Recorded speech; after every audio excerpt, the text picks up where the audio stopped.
Oh man, deja vu. I've seen plastic before. Wii U ports, specifically on Nintendo Switch. This was a bit of a controversial topic in the early years of the Switch's life, mainly because so many of Nintendo's games, and some other companies' games for a matter of fact, were ports from the Wii U. And the fact that Nintendo went through pretty much every single game they possibly could have put on the Nintendo Switch from the Wii U shows they went a little wild. I mean, how could you tell? It always mainly came down to how these Wii U ports would kind of be a big title on Nintendo's release calendar. They'd mainly be used during years when Nintendo really didn't have a ton going on, like 2018 or 2020. And hey, I can't blame them. I mean, it's incredibly smart to do that. It's also cheap as hell. Some of these Wii U ports are genuinely phenomenal. I mean, they make the game a million times better. And also, hey, the game is available on a console with an actual goddamn install base. But at the same time, the vast majority of these ports are fully priced games. Sometimes even more expensive for what they originally retailed on Wii U. So while it's great to have these games on more platforms, it also feels a bit kind of like Nintendo's just kicking those Wii U owners down even more so. Not only are you making the console that we spent years supporting even more irrelevant by ripping away exclusives, but now I have to pay $60 for New Super Mario Bros. U again! But yeah, the best way to go about talking about these Wii U ports is to kind of go through the vast majority of the big heavy hitters. Starting with, oh damn, you're right. Yeah, Breath of the Wild. It's really easy to forget how this was a Wii U game for the majority of its life. It only became a Switch game, I believe, in like March of 2016, or at least it was announced to be. I mean, we were calling this thing Zelda Wii U for the majority of its life. And then March 2016, they announced, hey, Zelda Wii U is even further delayed to 2017. And not only that, it'll be releasing on the next platform. It was codenamed NX at the time, but it eventually became Nintendo Switch. And I was expecting them to do a bit of a Twilight Princess situation with this, where with that game, that was originally announced for GameCube.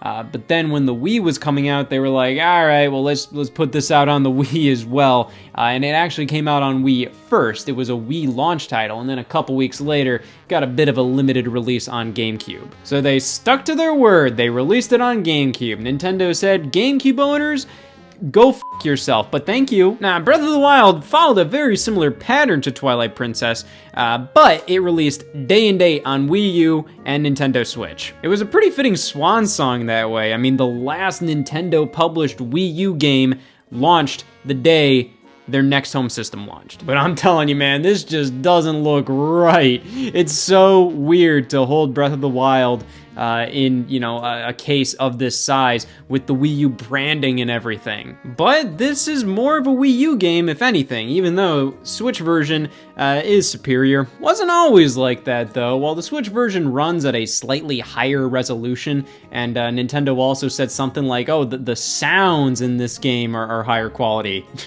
Okay. But for a while there, at the launch of this game, the Wii U version had faster loading times, which made it more optimal for speedruns. However, I believe with a couple patches, the Switch version is now, you know, the superior one in that field. So by and large, this is pretty much the go-to version of Breath of the Wild. It runs better, looks better. Not saying this one doesn't. You know, it's still Breath of the Wild. There's no bones about it. It is weird to see it run on Wii U. I mean, just seeing the UI show a standard D-pad instead of the Switch's little 4 separate buttons. I mean, that's a little quirky. And this game has a couple of little caveats on Wii U. For example, you have to install some data. Yeah, so it says right here, 3 gigabytes of available memory required on the Wii U system or external drive to play this game. So you don't have to do that on Nintendo Switch. And in addition, there's this weird thing with Breath of the Wild on Wii U where when you hit the home menu and then you go back, there's this like, it has to reload.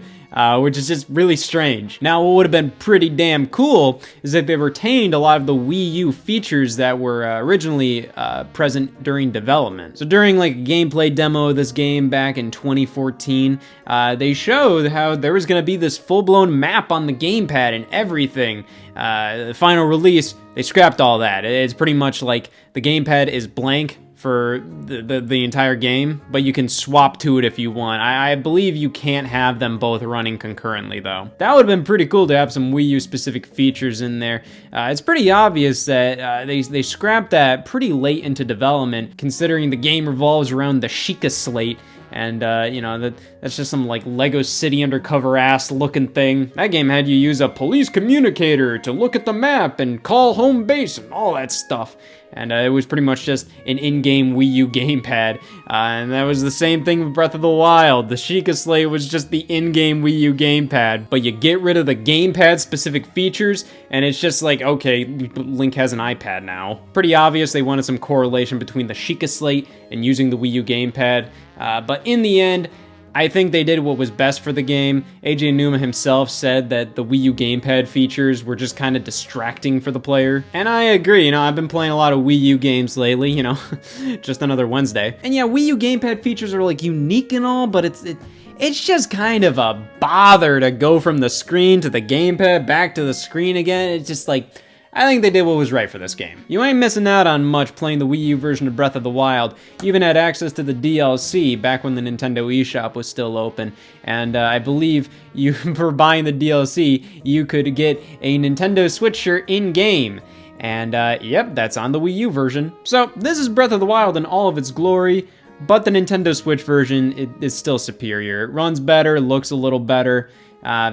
Yeah, you gotta go with this one. But then, just a month after the Nintendo Switch's launch, we got Mario Kart 8 Deluxe. Now, I remember when they first revealed the Nintendo Switch in October of 2016, and they showed all that footage of random games being played on Switch, and they showed Mario Kart 8 Deluxe, but we didn't know it was Mario Kart 8 Deluxe. We just saw it as like, oh, it's Mario Kart 8. But wait, there's a bunch of little elements in there that were just like, hey, this isn't from Mario Kart 8. You had like King Boo, you had 2 item slots, and then during the Nintendo Switch presentation in January 2017, I remember during that event, they were showing like an overview of the Nintendo Switch hardware, and a Switch unit was playing Mario Kart 8 Deluxe's battle mode, but we didn't know it was Mario Kart 8 Deluxe yet. They waited till after the presentation to just throw out a trailer for this game. They never even talked about it during the event, which is just so weird because this ended up being the console's best-selling game. But I guess they didn't want to talk about it because they didn't want to focus too much on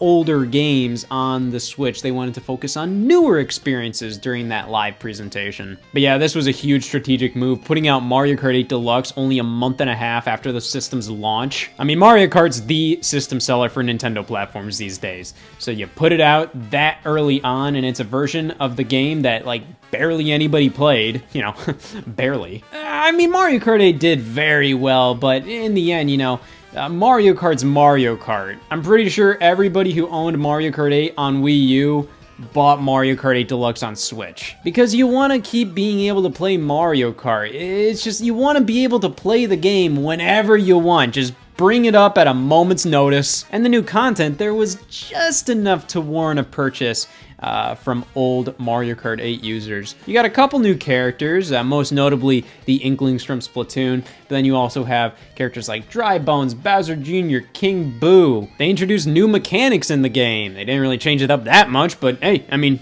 they changed it up enough a little bit. Like now you have 2 item slots, and all the courses have double item boxes on them that are, you know, obviously a little more valuable than the single ones, which was a cool little throwback to Double Dash. But the dual item slot actually kind of remedied a problem many people had with Mario Kart 8, the fact that this game only allowed you to hold 1 item at a time, whereas most other Mario Kart games, you could like hold a banana behind you, then run into another item box, and you know, then you could get another item in reserve. Couldn't do that in Mario Kart 8 on Wii U, but I actually liked that. I kind of liked that it changed things up and made things unique, added a different layer of strategy to the game, and that's what that mechanic always was, holding 2 items. It was strategy. Well, here's a new strategy, damn it! However, while I did like that, I think the way they do it in 8 Deluxe is still very interesting. It's not like going back to how it was in like Mario Kart Wii or something. It's kind of its own spin on the dual item slot mechanic, because it actually feels like a mechanic now.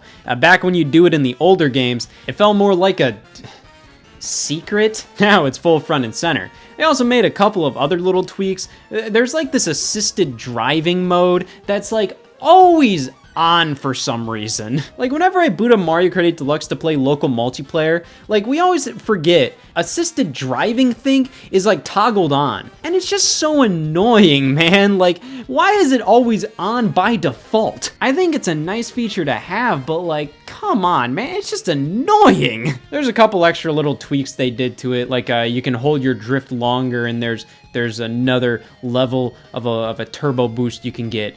Yeah, that's whatever, because the main thing here is battle mode. They fixed battle mode from Mario Kart 8 on Wii U, which was just rushed out the door. They didn't care about it. They didn't have time to implement actual battle tracks or a competent battle mode system, so they just threw you on random tracks to get the bare minimum for a battle mode out on this game, and it stunk. I would have preferred if they just didn't include it in general, but at the very least, Mario Kart 8 Deluxe remedied that problem because they brought back battle mode, and they brought it back hard. 5 different battle modes, 8 tracks, new items. They went above and beyond with battle in this game. I wouldn't say it's my favorite battle mode in Mario Kart. I find it so annoying that you can't do a last man standing sort of deal in battle mode anymore. It's always timed, and I get that for online matches, and I get that for some local matches. However, if I want to do a last man standing mode like in Mario Kart 64 or Mario Kart Double Dash, just let me do it. Why isn't it an option? But I'd be lying if I'd said the battle mode isn't insanely high quality in this game. It's really well thought out. There's a ton of content there. This is easily the best version of Mario Kart 8. Though I'd say the additions they made just barely made it worth a double dip. Because man, there's no new tracks in this game. It's just, hey, a couple extra characters, battle mode, a few tweaks to the mechanics. That's it. The DLC from the Wii U version is included just on the cart, which is great. Though I wish they would have done some tweaks here and there. Like, I wish the DLC cups actually had unique trophy designs. The cups from the base game have this super unique, really cool trophy design based around whatever cup it is, like a shell trophy or a star trophy. The DLC cups just have this really basic design, and they didn't upgrade that for Mario Kart 8 Deluxe. But I think they did just enough to warrant a double dip, and this is obviously the definitive version of Mario Kart 8. Even though Mario Kart 8 on Wii U still has some unique mechanics like the single item slot, I think this is obviously the winner here. And that's even before they doubled the track count. Yeah, so this was already a decent port. Could have been a little more, but was still pretty satisfied with it. And then the Booster Course Pass was announced in 2022. Literally 5 years after this game launched, and nearly 8 years after Mario Kart 8 originally launched.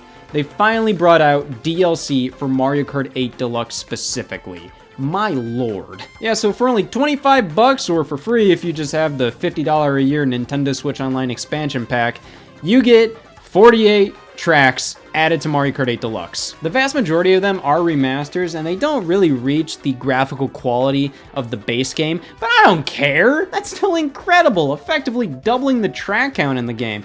It may muddy the quality of Mario Kart 8's overall track list, because I'd say Mario Kart 8 on Wii U has the most consistently high quality course list out of the whole series. Mario Kart 8 Deluxe, I mean, yeah, it still has the same track list, but, you know, now with the 48 new tracks, there's a lot of great ones in there, but there's a lot of stinkers too. So, well, hey, it's still more tracks. There's a couple lame ones in there, so it does kind of bring the percentage down a little bit, but it's overall like, come on, you're getting so many new tracks here. So yeah, this before the DLC got released, yeah, it was pretty good. Would have liked some new tracks, but hey, not bad. Then, new tracks released. Bastard. Anybody remember the same month Mario Kart 8 Deluxe came out, Lego City Undercover got a Switch port? Yeah, this was a weird one. I remember during that same Switch presentation in 2017, they did this sizzle reel at the end showing all these games coming out to Switch, and they were showing like these random Lego City Undercover cutscenes, and I was like, what the hell? But yeah, it's because Lego City Undercover was going multi-platform, so this was a Nintendo published game early on in the Wii U's life, around March 2013, and it was always a well-liked title. You know, it felt like the Lego game developers were actually able to kind of spread their wings and do something that isn't necessarily tied to a specific property, and because of that, It's just like a giant parody of literally like every single movie ever made. It's a cute little open world GTA style Lego game where you're not the robber, you're the police officer. Don't really think that helped the Wii U's image when Nintendo kind of wanted more hardcore gamers to take it seriously,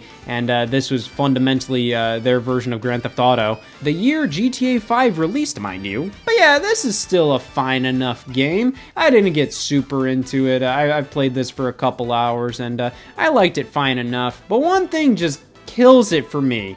The load times. My God, they are everywhere in this game, and they last minutes. Did they fix that in the Switch port?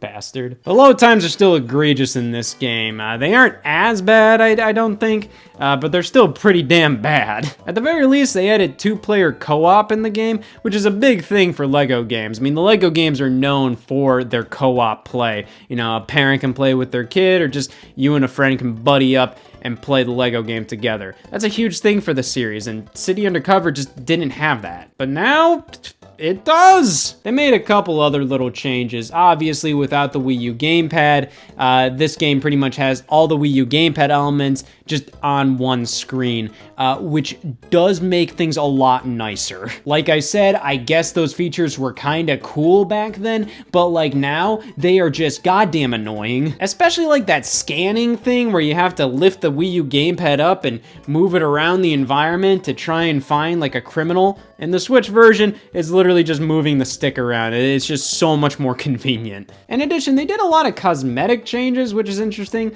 Like the logo's different now, and Chase McCain, the main character here, has a different police uniform. Even the box arts are very slightly different. Like you have this character, Frank, where was he in Smash Brothers Honey? Right here with donuts, whereas in the Switch box art, they just replaced it with a standard just police car. I don't know. Lots of really minor tweaks. I'm not really sure why they did it, but oh well. But alongside the Switch port, the game came to other platforms like PS4 and Xbox One, because now it's just published by WB Games instead of Nintendo. Though because this was a Wii U exclusive initially, there's a lot of random little Nintendo Easter eggs in this game, and I believe they're still in the Switch version, so that's pretty cool. Though this game may not run the greatest on Switch, I was noticing like a lot of weird little like video quality issues on the cutscenes on the Switch version. It runs a little weird sometimes. It's completely playable. Like this game still works fine on Switch, but there's a lot of little minor issues that are just really strange that don't really affect the experience too much, but they're just kind of something that I'm like, huh. I think one of the big things was back when this came out, a lot of the early copies had this note on the box art that said internet required, and everybody was like, what the hell? It turns out it was just a misprint. I think people were genuinely like, dude, like seriously, why would this require internet? Definitely didn't help that the Wii U game originally launched for 50 bucks, and this one 4 years later was 60, whatever. This is one of those games that you can pick up for like $5 on sale very frequently on the eShop these days. I would recommend giving it a shot if you're a fan of the Lego games. The Switch version works just fine. There's a couple little random weird issues with it, but overall, still a good game, playable enough. Quote that. Man, this pissed everybody off. Pokken Tournament DX. So I remember this port was announced when there was a lot of rumors going around about Pokemon Sun and Moon getting a third version called Pokemon Stars, and it would be on the Nintendo Switch, and there was this big Pokemon presentation happening before E3 2017, and it happened, and they announced Pokken Tournament DX alongside Pokemon Ultra Sun and Ultra Moon on the Nintendo 3DS. Man, that fucking sucked. The game everybody wanted on Switch, Pokken Tournament. So Pokken Tournament was always an oddball release. This originally launched in arcades in Japan like 2015 or so, and it always looked really damn good. It's pretty much, you know, Pokemon and Tekken. A Pokemon fighting game. That's an awesome concept.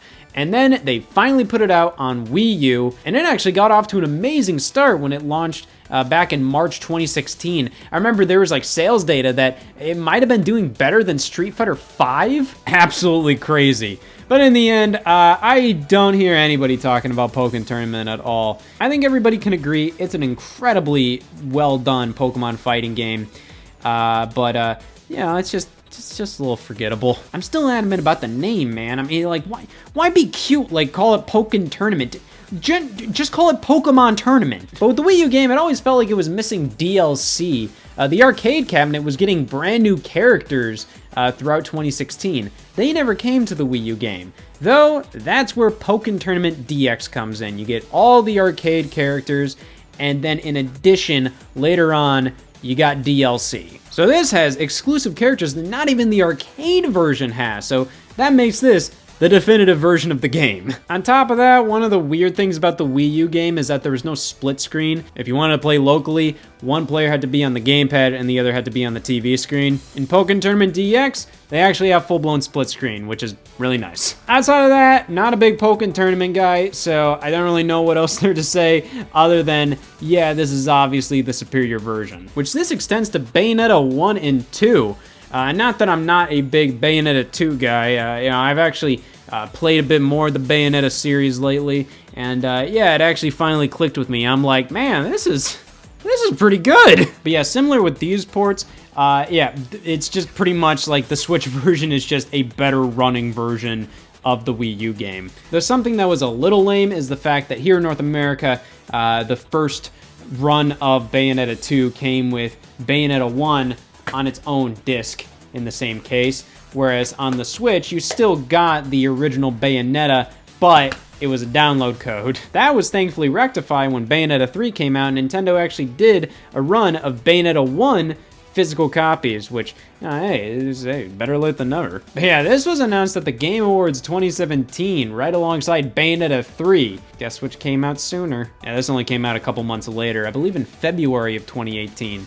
And this kind of initiated a bit of a trend for that year. Oof, how embarrassing. So yeah, 2018 was the year when it was obvious Nintendo was pretty much looking to put as many Wii U games out on Switch as possible. The Switch ports in 2017 were a little more like, oh, this benefits the Switch lineup, whereas in 2018 it felt more so like, hey, let's give these games a second chance on Nintendo Switch. That's what it felt like with Bayonetta 2, and that's what it felt like with Donkey Kong Country Tropical Freeze. Hey, these benefit the Switch lineup, but at the end of the day, I feel like this was more so to give these games a second chance. And this is one of the more controversial Wii U ports on Switch, mainly because it was very expensive, very similar to Lego City Undercover, $60 compared to the $50 price point the original game retailed for. And in terms of additions, like, man, some new ass thing called a Funky Mode. You get a brand new playable character, Funky Kong. That's really cool, but he's exclusive to his own easier mode. That was kind of a trend with the Donkey Kong Country re-releases. With Returns 3D on the 3DS, you got a brand new, easier mode with that. And Funky Mode is pretty much that. You get an extra heart, and Funky Kong is a bit overpowered as a character. Though, I like having that option. It's cool to have it there. And that's it. I mean, the resolution is higher. That's pretty much the case with most of these Switch ports. They might go from like 720p to 1080p. Not all the time, but many of them do. The loading screens, I'm not necessarily sure if they're faster, but they are smoother. Donkey Kong has a new snout in the game. In the Wii U game, he had a different looking snout. So, you know, that's where that extra $10 is going. Yeah, it's a really tough thing with Tropical Freeze because this is genuinely one of the greatest games of all time. I will stand by that. However, it was still one of the greatest games of all time on Wii U, and it released 4 years earlier for $10 less. I'm not saying that Tropical Freeze ain't worth $60, but Nintendo didn't value it at $60 when it was brand new, so this was just obviously kind of a ripoff. But I'd say Nintendo redeemed themselves with Hyrule Warriors Definitive Edition. This launched the same month as Donkey Kong Country Tropical Freeze, and it was worth every goddamn penny. I mean, my lord. All the DLC, all the 3DS version's content, all mashed together in a version that runs and looks better and has its own exclusive content, albeit it's a little minor. I think it's pretty much just some extra costumes. But the 3DS version actually played better. It ran a hell of a lot worse, but it actually played better because you could swap between characters on the fly. That's not something you could do in the Wii U version. So this one pretty much combines the best elements of both the 3DS and Wii U games into this one beautiful bastard. I'll throw it just for consistency. Yeah, with this one, there's not much to say other than it is obviously like, it is genuinely the definitive version of Hyrule Warriors and is a gold standard for Wii U ports on Nintendo Switch. There's so much content here, and they actually went above and beyond to ensure it ran the best, it looked the best, and it had all the content possible.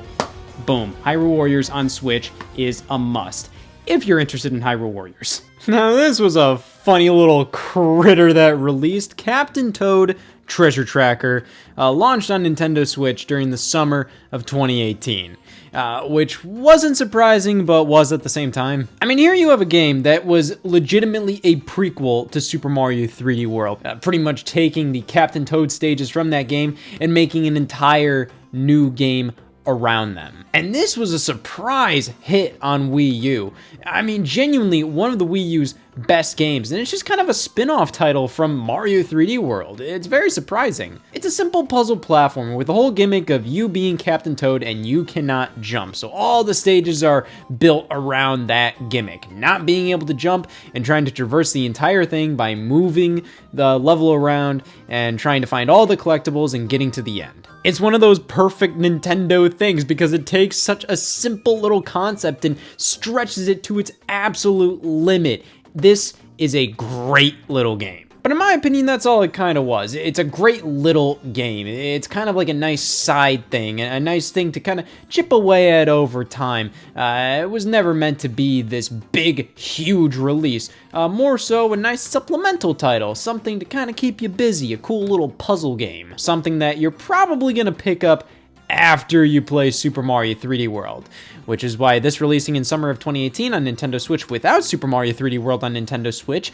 baffles me. So they did something a little weird with this guy. So as you can see here on the front, there's a little sticker that says featuring new courses based on Super Mario Odyssey. And yeah, you have stuff like New Donk City and the Luncheon Kingdom. It's really cool to have these new stages in Captain Toad Treasure Tracker.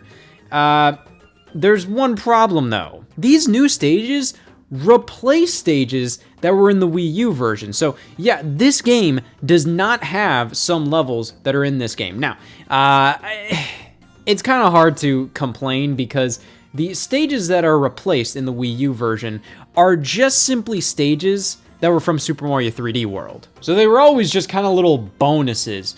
You got them for having 3D World save data, also after beating the main campaign. So they were never like core parts of the game. They were more so kind of like, hey, thank you levels. And on top of that, they weren't really that great of Captain Toad levels. They were cool, no doubt. You know, it was like playing Mario 3D World stages in a new way. But for the most part, there wasn't really much to do in them puzzle-wise or even platforming-wise. They were pretty much simply just Mario 3D World stages with ramps built in so then Captain Toad could go through them. So it's kind of like a cool little novelty, but they are not great stages on their own, just cute little bonuses. The Mario Odyssey courses in the Nintendo Switch version are actual Captain Toad stages. You know, they have actual designs to them. However, you know, it's just kind of weird that they straight up replaced those old levels. But replacing those old Mario 3D World levels wasn't the only thing this game did. This game just completely retcons it as a Mario 3D World prequel. So the end of Captain Toad Treasure Tracker on Wii U plays out the whole beginning of Mario 3D World. It shows like, oh, Captain Toad comes in at the very end of the Mario 3D World intro, and it reveals that this is a prequel to Mario 3D World. In the Nintendo Switch version, they changed the ending to make it a prequel to Mario Odyssey, which is like fine. I'm not losing sleep over it, but I might choose to tonight, because the more I think about it, it's just like, why? It's just kind of weird. It's something that just is a little unnecessary. It's kind of cool from like, you know, a discussion perspective of like, hey, did you know the Wii U versions and Nintendo Switch versions of Captain Toad Treasure Tracker are basically the same, outside of the ending being a prequel to Mario Odyssey here and a prequel to Mario 3D World here? Absolutely weird. But other than the new Mario Odyssey stages and the revised ending, these are pretty much the exact same games. However, Captain Toad on Switch, you can tell they kind of had to do a lot of weird little things to make this game function on Switch. So one of the main problems with the Wii U is that so many games just didn't really utilize the Wii U gamepad. But then you have something like Captain Toad, which used the gamepad in pretty superfluous ways. Like, it definitely used the gamepad, but you could imagine the game without it. However, the gamepad use in this game is kind of baked into its DNA. So when you just bring it over to Nintendo Switch, it feels a little shoehorned on the system. The fact is, many stages in Captain Toad need a touchscreen. So when you're playing in handheld mode on the Nintendo Switch, that's no problem. But on TV mode, you have this blinking pointer at all times on screen. You can't hide it, it never goes away, it's always there just in case you need to touch elements of the screen. It is obnoxious and it always goes off center. It is a giant nuisance. And on top of that, many other elements that use the Wii U gamepad are still here, but they just use like the analog stick or other methods to get the job done. And that's fine, but they just feel, you know, out of place in this game now. That's a big problem with some Wii U ports, is the fact that this was obviously made for a system with a microphone or a touchscreen on the actual controller. It works perfectly fine. You know, the game looks better because, you know, it's at a higher resolution. You get cool new courses. You know, really good game right here. Though I will say the Wii U version just feels a lot more natural. However, thankfully, they retained the $40 price tag that the Wii U game launched at. So it's strange, you know, they increased the price of a game like Donkey Kong Country Tropical Freeze, but for Captain Toad, they retained the $40 price tag. Okay. This is a good game any way you slice it. However, I will always argue the Switch version, it's pretty obvious you're playing a game that wasn't designed with this console in mind. It works perfectly fine. It's still a great game. This is a perfectly good way to play it. I wouldn't necessarily be like, oh man, you gotta play the Wii U version instead. You're missing out if you're not playing the Wii U version, but it's not nearly as awkward as this version feels sometimes. However, about a year after this game came out, Nintendo decided to randomly update it with co-op and brand new levels. And on top of that, it has Nintendo Labo VR support. I would have loved to see this stuff in the game at launch because, frankly, who the hell was playing Captain Toad Treasure Tracker a year after it came out? Two-player co-op is a big win for this game because this is the kind of game that just feels right for that. You know, this is the kind of thing that you can imagine playing with somebody on the same couch and just trying to solve puzzles together and going like, oh no, go there, oh no, go there, oh man, I died, blah, blah, blah, blah, blah. Oh man, I just wrote a commercial for you. But they released downloadable content for this game, featuring brand new levels, and I recently bought it. I recently played it mainly because I don't know anybody who did. And yeah, they're quality levels. They didn't blow me away. They just kind of felt like pretty typical Captain Toad stages, but still pretty good. It was like $6. And then you have Nintendo Labo VR supporting this game. It just keeps going. This thing just has a lot more to it now.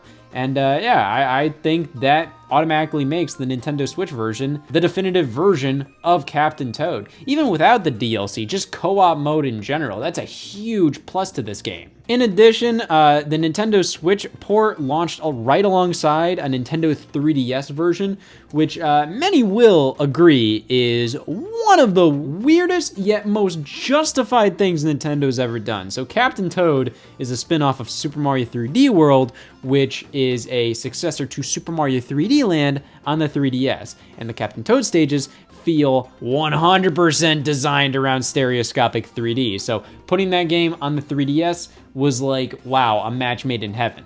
I think they did it a little too late in 2018, but I digress. The game looks like incredible on the handheld as well. Like it looks really good. They also do this weird thing where the top and bottom screen display the same thing. That's just so then you can use the bottom screen, touch screen to move things around with your stylus and tap things and all of that while getting the widescreen top screen view. It's very weird, but I like it. It's just all a novelty. So much about Captain Toad is just a novelty. The Mario 3D World levels in here, the Nintendo Labo VR support in the Switch version, just the 3DS version existing. It's weird that it was one of the first Nintendo Switch Wii U ports, but hey, I'm not gonna complain. This is a great game and it's great to have it on Switch. Oh no. New Super Mario Bros. U Deluxe. Yeah, this is one of the most popular Wii U ports on Nintendo Switch, selling like 10+ million units. And I understand why. I remember when this came out, kind of the main complaint is, you know, why don't you just do like a new Super Mario All-Stars, include all the new Super Mario Brothers game in a giant collection. It's because Nintendo knew they could just get away with doing New Super Mario Bros. U. Which, let's talk about that first. Yeah, this is just a weird name to have on Switch, so I guess, you know, I mean, hey, it just says U. That's all it is. It's just New Super Mario Bros. U. It's not New Super Mario Bros. For Wii U, but yeah, it's just strange to have a name like this on Switch. It works, it's fine. I just kind of wonder what people think when they see this. Like, oh, why is it called U? Why is that there? I guess it doesn't matter. I mean, there's a lot weirder names out there. I think a lot of people just look at like random letters and words added to any Nintendo title and just shrug their shoulders and just be like, I guess that's what it's called now. I just want to play Mario. But see, that's where if they did like a new Super Mario Brothers collection, they wouldn't have to deal with calling a game U on Nintendo Switch. It's just weird. Anyways, this already wasn't my favorite game. I mean, I have like some weird little up love for it deep down in my heart. You know, I have a soft spot for a lot of the stuff in the Wii U era, and this was a game I played a lot back then. But yeah, it's definitely not one of my favorite new Super Mario Brothers games. I find it to be one of the most boring, to be honest. It's just not interesting. It's not fun to replay. I'm just kind of like, yeah, it scratches the itch for like a new Super Mario Brothers game, but that's all it really does. And lo and behold, that's exactly why they put out New Super Mario Bros. U Deluxe. I mean, hey, everybody was sick of New Super Mario Brothers by the time U and New Super Luigi U came out, and I think Nintendo heard them, and I think they themselves probably got sick of developing them. So while I think a lot of people justifiably criticize this port as like, wow, you're porting New Super Mario Bros. U. To be fair, it's either get this port that barely had any time put into it, or have them work for a year plus on a brand new Super Mario Bros. Game that would probably elicit the exact same feelings as this game does. So with that in mind, yeah, I don't mind this. What I do mind is that they're trying to pass this off as deluxe. I find it very interesting to analyze what games Nintendo decides to title Deluxe. You know, okay, Mario Kart 8 Deluxe, and then you also have Pikmin 3 Deluxe, Pokken Tournament Deluxe. It's like, okay. Why are these specifically deluxe? I don't understand that. Specifically, why is this one deluxe? Well, all right, let's figure out. Well, it's 2 games in 1. New Super Mario Bros. U and New Super Luigi U. They already did that. Yeah, this game was released on Wii U. It was mostly released via Wii U bundles. So they had a New Super Mario Bros. U Deluxe set, which included both of these games, specifically Mario U with the DLC. But they also released this separately for like $60. So this is nothing new. This is nothing new. But what's the other main hook of this game? Well, of course, we have Peachette, which is Toadette, is a playable character in this game, but she has a little quirk about her, is the fact that pretty much the power-up that's exclusive to her turns her into a Peach version of Toadette. I think this is just their way to get Peach in the game. Just have an actual playable character that's female. That's pretty cool. It's kind of silly how they had to find this weird bizarre workaround for it. I think they wanted to keep one of the playable characters as a Toad, so they were like, oh, let's do Toadette, but we want Peach to be a playable character, but I mean, like, we can't really do much because it's New Super Mario Bros. U, and the entire point of the game is that you're going to save Peach. So, yeah, let's just do this weird shit. But the really weird thing is, Toadette completely replaces the 4th Toad in the game. And weirdly enough, because of that, no matter what, the 4th player in New Super Mario Bros. U is always gonna have like a weird handicap to them. How Toadette can use the Super Crown. Nabbit is also playable in both New Super Luigi U and Mario U, so that's a new feature. He was only originally playable in New Super Luigi U, now he's playable in both campaigns. But yeah, Nabbit literally cannot get hit by enemies, so he is the easiest character to play as. And no matter what, you're going to have to play as one of these characters, which is really strange. I feel like the 4th player, like let's say you have 4 people playing this game and all 4 of them are pretty skilled, they know what they're doing in Mario. I feel like the 4th player is always gonna be kind of bored, like it's just gonna be way too easy. They're gonna have all these extra little features to make things easier, which is what they say on the character select screen. Oh, this character's easier, this character's the easiest. In addition, they had to remove some features that utilize the Wii U gamepad extensively, so those aren't here at all. And plus, this game does this incredibly annoying thing where if you double tap the jump button, you twirl in midair. Originally, you would have to shake the controller or hit one of the triggers to do that. Now it's activated via 2 presses of the jump button, which when you hold down the jump button, sometimes it registers as 2 jumps. So this game controls a lot shittier, and the only way you can turn that feature off is with a cheat code. What the hell is going on here? This isn't a bad game. This isn't a bad way to play the game, but overall, I just find it to be a little inferior to the Wii U version. I'd rather play the Wii U version if it wasn't for how accessible the Switch version is for just being the Switch version. I'd rather pop in the Switch game than turn on my Wii U and put in this disc and pop out the Wii remotes. But I just feel like this is kind of a sloppy port that's just not really thought out very well. It looks fine, you know, it looks the exact same, but you know, resolution bump, that's always a nice feature. They changed up the menus, which, ooh. But when pretty much all of the added features of this game are, 1, nothing new. I mean, we've had these 2 games combined for years. And 2, feel like downgrades overall. Like Peachette's cool, but at the same time, like she replaces the 4th regular Toad character, which puts the 4th playable character in any multiplayer mode in this game, like with this unfair advantage. And it's just kind of like, man, like what, like every addition to this port, it just feels like a downgrade. Which, speaking of which, Tokyo Mirage Sessions Sharp FE Encore doesn't let you use the gamepad to read text messages. I mean, that's just kind of cute. The super niche, weird-ass crossover between Fire Emblem and Shin Megami Tensei got another chance to not sell very well. This is like a super niche game at the end of the day. But, you know, for people who really like Atlas RPGs, specifically stuff like Persona and Shin Megami Tensei, you might actually find something to enjoy with Tokyo Mirage Sessions. It's a very quality JRPG. And the Nintendo Switch port adds a couple of things, specifically costumes, a couple little side stories. But at the end of the day, it's pretty much the exact same game. Tsubasa here can wear glasses now. That's an option you can select, so, you know, it's better. But I think one of the most disappointing elements of this game on Nintendo Switch is the fact that it didn't actually go in and give this game English voice acting.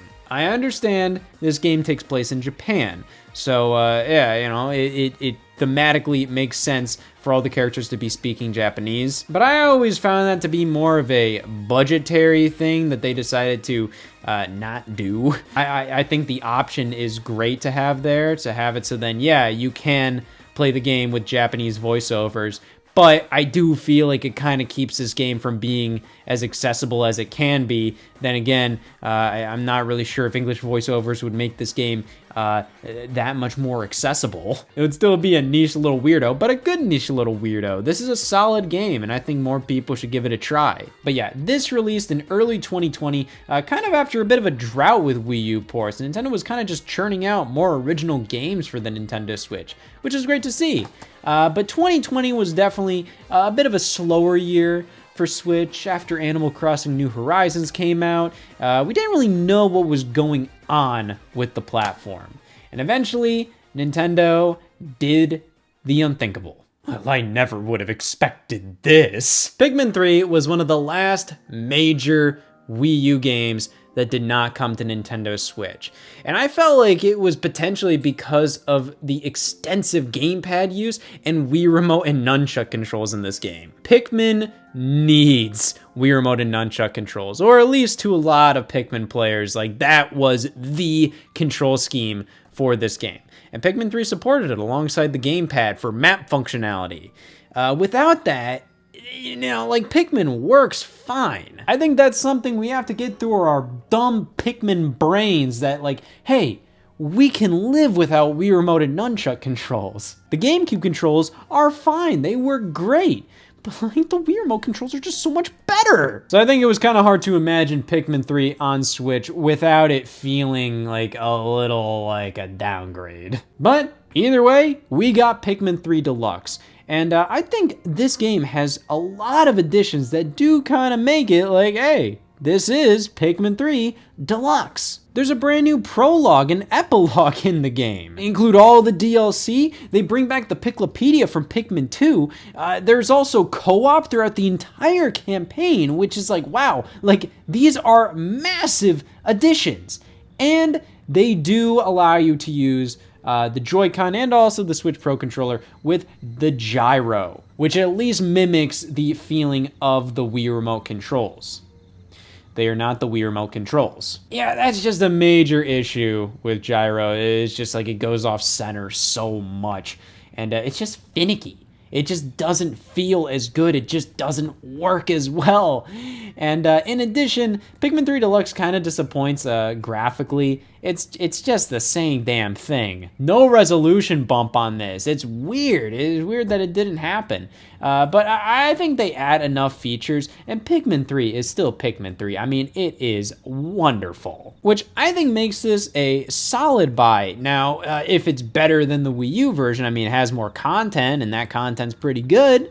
Just controls a little better here. And that's just talking about the motion controls. If you're playing like standard dual stick with the Pro controller, which again, I want to get this through our stupid little Pikmin heads, works fine. But if we're now using that, the motion control methods in Pikmin 3 Deluxe just don't work as well with the Joy-Con compared to the Wii Remote and Nunchuck. And of course, $60. Pikmin 3 originally launched at $60 at the very least. But it did get a price cut to $20, and yeah, I think there was a bit of a little mess around Nintendo did where they actually removed Pikmin 3 off the Wii U eShop, which was priced at $20 at the time, and I think a lot of people did not like that because it obviously showed that like, oh, they were taking down any way to play Pikmin 3 for a cheaper price, which is what Nintendo valued it, like a day before they announced Pikmin 3 Deluxe. But I think they put it back up. They said it was like a little weird eShop error, whatever. I like this version. I think it works well. I think it has some cool new additions. You know, if I had to pick between playing these two, maybe Pikmin 3 Deluxe. I mean, I just don't really want to turn on my Wii U right now. But if I did turn on my Wii U, I'd have a little more fun using the Wii Remote than I would with the Joy-Con, but whatever, I think this is a fine port, but is it really worth a damn when we have this? Super Mario 3D World. This is kind of the Wii U's crowning jewel for a little bit. Yeah, it took a while for this to come out on Nintendo Switch. It was very strange because, you know, we got Captain Toad initially on Switch in 2018, and then a year later, Super Mario Maker 2 released with a Mario 3D World theme in the game. It felt like they were literally doing everything Mario 3D World related on Switch outside of putting Mario 3D World on Switch. And, you know, I always expected this game to come over eventually, but I kind of had like a funny little hunch. I'm kind of like, yeah, I think it would be, I think it would be very Nintendo if this just never came to Switch, just never happened. In reality, it feels like this took so long because they wanted to give this the red carpet treatment. May I make a bold statement and say this is not only the best Wii U port on Nintendo Switch, I think this is one of the best Nintendo Switch games. So Mario 3D World and I have an interesting history on Wii U. I kept going back and forth whether I loved the game or thought it was just okay. This wasn't the 3D Mario the Wii U needed at the time. It was just a great, fun Mario game, but it didn't really go any further than that. It had some amazing ideas, amazing level designs, but at the end of the day, it's pretty generic Mario. Which you look at the Nintendo Switch, you see how Mario Odyssey came out so close to the launch of the system. You know, that was just such a bold new direction for Mario with such crazy new creative ideas. Yeah, that just resonates with everybody so much more than just, it's Mario in a 3D world, 4-player multiplayer, yay! However, when we get that big 3D Mario like Odyssey, and then you put this out next to it, it makes a whole lot more sense. Because I don't think Mario 3D World works great as like the 3D Mario. I think it works great as like a supplemental 3D Mario.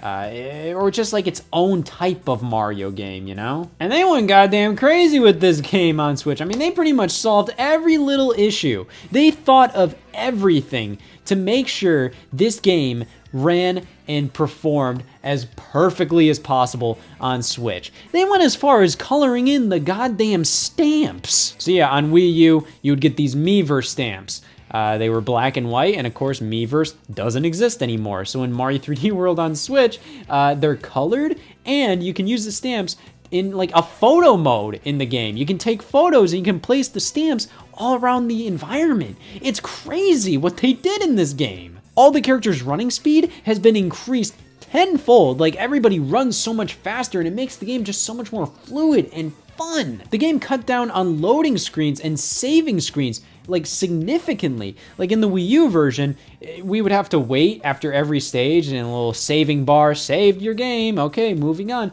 Now it's all done in like the background. It's crazy how just these small little things have been fixed. And one of the big things is online multiplayer. They included online multiplayer in this game, which is like a big thing where like, why didn't this have that? But of course, the big element is Bowser's Fury, an entirely separate game pretty much included with this. It uses Mario 3D World's physics and power-ups and all of that, but it pretty much combines Mario 3D World with Mario Odyssey, and it is amazing. It's definitely a side game, like it only lasts like a couple hours. It's nothing that crazy, but it doesn't need to be. I never expected it to be like that. I just think it's a wonderful addition to the game that goes above and beyond what you'd ever expect to be included in the Mario 3D World Nintendo Switch port. They could have just included this game verbatim without doing any of these things, but no, it just shows how much Nintendo cared about making this genuinely like the definitive version of the game and just an amazing Nintendo Switch game on its own. And yeah, I could honestly go on and on and on about Mario 3D World plus Bowser's Fury. I think this is just an amazing package. There is so much to it. Mario 3D World has never been better. Bowser's Fury is an incredible experience. It's just amazing. And I think it just shows how much of a high opinion Nintendo has of Mario 3D World. The fact that they just kind of wanted to give it just this fantastic port. And it just makes me wish that more of these Nintendo Switch Wii U ports got this same amount of love and attention. But not everything can get that. Mario 3D World is Mario 3D World. New Super Mario Bros. U is New Super Mario Bros. U. But stuff like this really makes me appreciate the Wii U ports a lot more than I did initially in the Nintendo Switch lifespan. It was really easy to hate on them at first, especially as a previous Wii U owner. But of course, as time went on, I mean, like, I don't want to plug this in anymore. And so many of Nintendo's games from the Wii U are pretty damn timeless. I'm gonna want to play Donkey Kong Country Tropical Freeze again and again throughout the rest of my life. And to have it on an actual console that I play and I'm gonna want to play more and more, I think that's great. And that's not even considering the fact that, yes, it makes it actually accessible to people who never owned a Wii U. These things definitely got annoying here and there. I mean, the pricing was ridiculous for most of these. But at the end of the day, it doesn't really matter. I bought them anyways. And it's just really great to have these games available for years to come on a system that just doesn't suck ass. I love the Wii U, but it just kind of sucks ass.